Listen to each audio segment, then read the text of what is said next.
Shalom jemaat Tuhan. Saya Pastor Yer, selamat datang di Kingdom Devotion.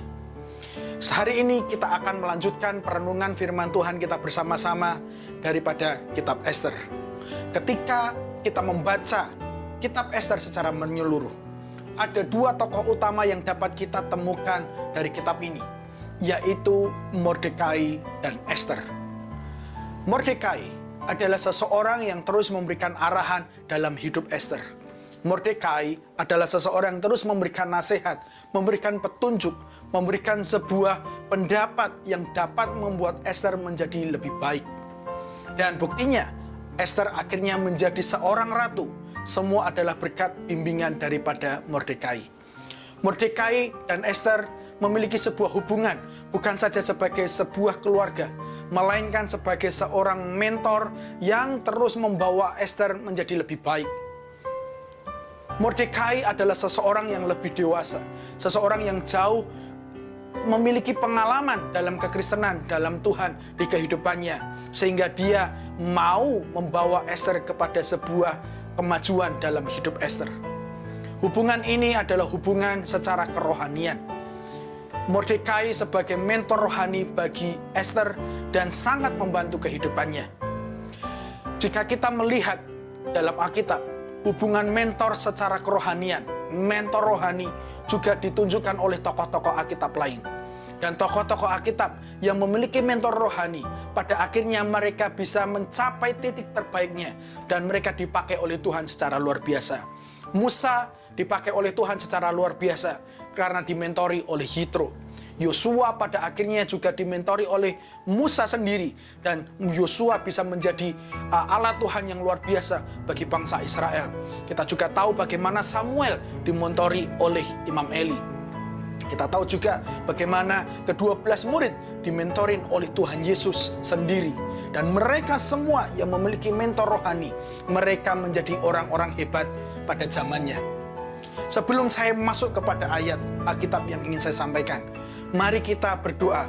Jika engkau belum punya mentor rohani, saya berdoa supaya Tuhan mengirimkan orang yang tepat untuk membimbing engkau, untuk menasehati engkau, untuk mengarahkan engkau, supaya engkau mengalami Tuhan lebih dalam lagi. Dan jika kita sudah memiliki mentor rohani, ada satu hal yang harus kita lakukan, sebagaimana sudah diteladankan oleh Ester. Apa itu? Mari kita buka bersama.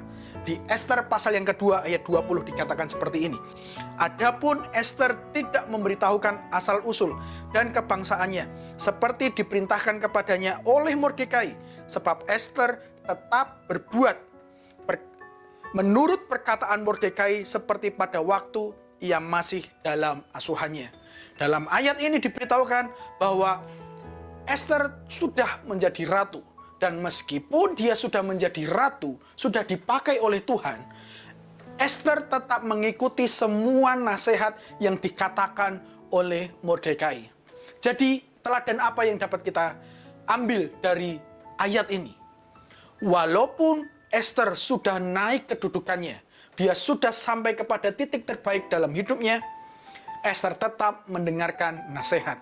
Ester tetap taat terhadap apa yang dinasihatkan oleh Mordekai di dalam waktu-waktu sebelumnya. Ester tetap memiliki sebuah kerendahan hati untuk berkata ya, untuk mentaati, dan untuk mendengarkan nasihat.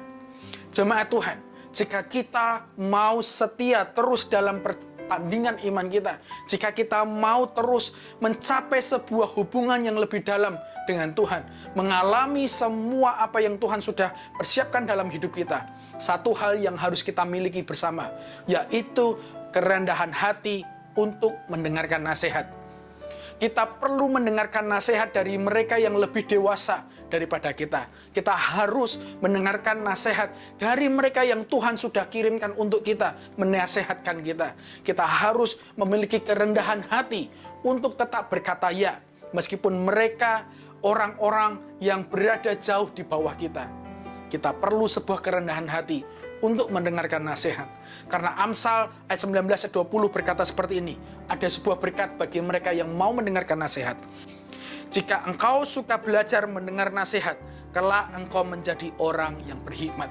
Saya berdoa, supaya kerendahan hati Tuhan terus tunjukkan dalam hidup kita. Tuhan akan melatih kita menjadi orang yang rendah hati, mau belajar, mau mendengarkan nasihat, sehingga kita menjadi berhikmat di masa depan. Mari kita berdoa. Bapa, kami datang kepadamu, mengucap syukur atas seluruh perjalanan hidup kami.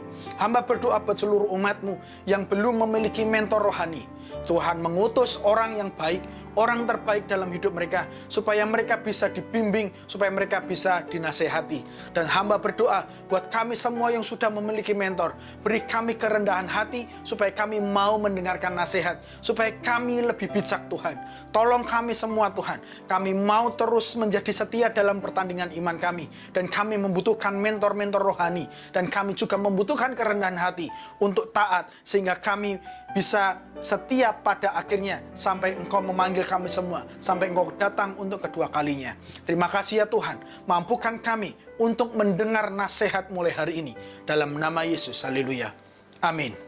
Jemaat Tuhan, bersyukur buat setiap nasihat yang ada. Mari kita belajar mendengarkan nasihat dari orang yang sudah Tuhan kirim dalam hidup kita. Tuhan Yesus memberkati.